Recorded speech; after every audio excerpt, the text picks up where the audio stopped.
Hello guys, and welcome to another AutoTrader video. And today you join me as well as the Nissan Navara Stealth. Yes, it is back.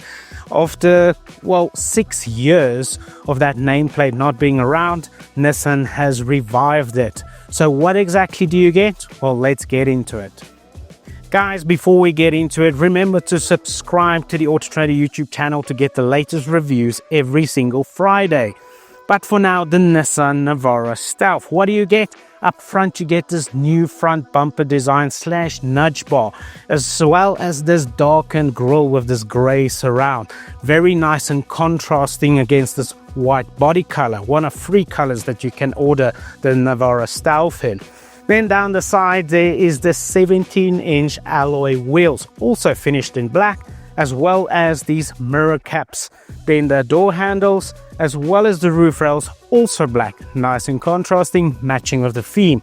Obviously, you get the Stealth stickers and the side step that leads all the way to the back here, where we've got the blackened roll bar with the Stealth lettering embossed.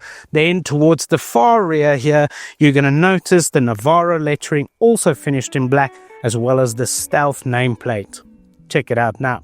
So on the inside, what exactly do you get? Well, the major change is, the seats as well as the center console and the door cards now gets black leather material.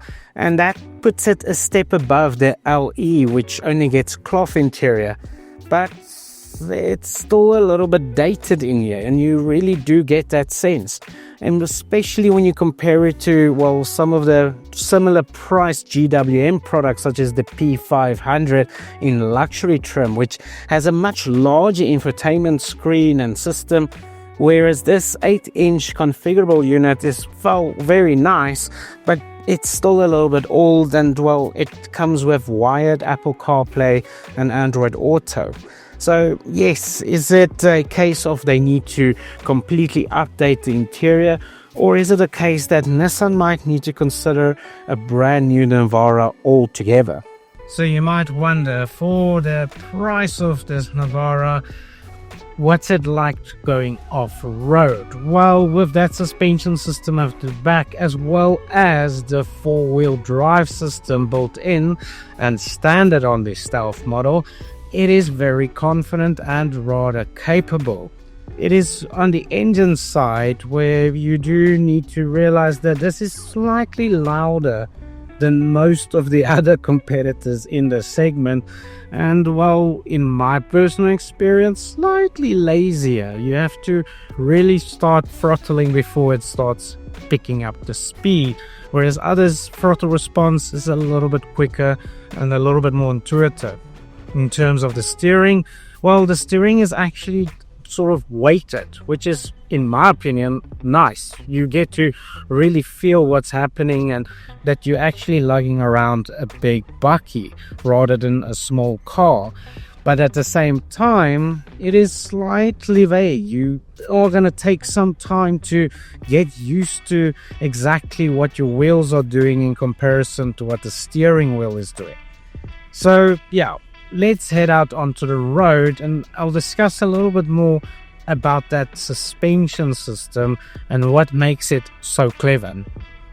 So here we are in town in the urban areas, just driving around, and you asked, what is the fuel consumption like? Well, let me tell you, over the last couple of days, we've managed to average around 8.4 liters per 100 kilometers. And considering the size of that engine, it is actually rather frugal. Then let's talk about that compliance, as in how compliant the car is while driving. You see, that suspension at the back is actually quite clever, because most buckies come with a leaf spring setup. This one comes with a coil spring and shock combination, which means you get a lot less of that bucky bounce. In fact, this is a very compliant compared to a lot of other cars we've been driving lately. So what is my verdict then? Well, let me tell you, I personally like this Nissan Navara very much, considering the price of it. as well as just, well, how well it's crafted. Yes, I've mentioned that it's starting to date on the inside. Exterior-wise, I still think it's very, very pretty. I like the styling of it a lot, especially with this stealth editions that Nissan made. But on the interior, it's actually very well crafted. There's not a rattle or a squeak that I can complain about. And, well, that makes you somewhat proud because this is locally manufactured.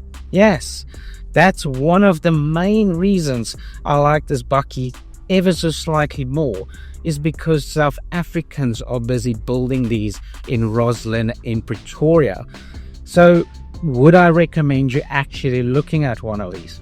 I would say definitely, if you are in the market for a bakkie in the 700,000 to 800,000 rand mark, the Stealth is a rather good option.